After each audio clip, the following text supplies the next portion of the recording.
This is Hannibal here with some sad news. A man that I've done two interviews with, and I've known him for many years now. My first interview with him was 2017, but I knew him for years before that. Tony Jones from Beyond the Mat, also known as Shooter Tony Jones, most famous for his role in Beyond the Mat, the first real behind the scenes wrestling film that came out in the late 90s, where he had a tryout match with Mike Modest on that show and was seen a lot with Roland Alexander. Of course, Tony Jones was one of the mainstays of All Pro Wrestling and a longtime independent wrestler from the San Francisco Bay Area. He was there, I believe, when the Great Khali accidentally killed someone at the All Pro Wrestling Training School. He was an accomplished amateur wrestler. He lost his daughter to cancer in 2014, and she was only 14. It's sad that he just turned 53.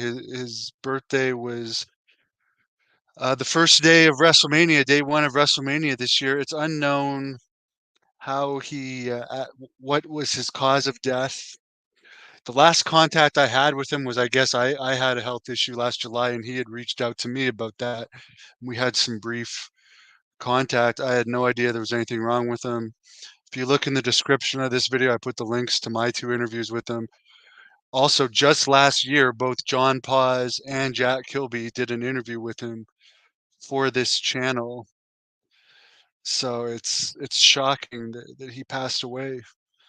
He seemed very healthy, but you never know. Even Rob Van Dam said it in the interview I recently did with Rob Van Dam. Everyone thinks they're going to outlive their pet, but are they? You never know when you're going to die. So live every moment to its fullest.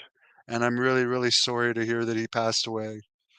And I'm sure there'll be more on this channel about him. He was a great guy in my dealings with him. As far as UFC 300 last night, did a $16.5 million gate, which is crazy considering it was a regular size arena. And I believe WrestleMania, the stadium show in Philadelphia, where tickets weren't cheap either, last weekend, I think each night did around a $17 million gate. So shows you how much more expensive UFC tickets are. And apparently the show did about double the Google searches that WrestleMania did. So UFC, despite Conor McGregor not being on that card, Justin Gaethje and Max Holloway was the biggest match on the show. People still follow UFC more than wrestling.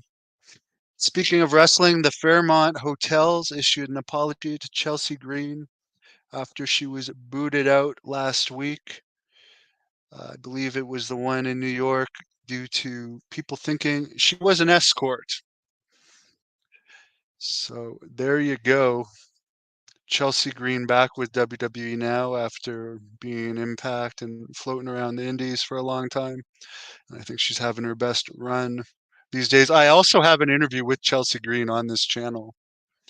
She was supposed to wrestle for Great North Wrestling years ago, but she took an extra booking, changed her flight the night before, and then there was some sort of flight delay, so she ended up missing the Great North Wrestling event, sadly.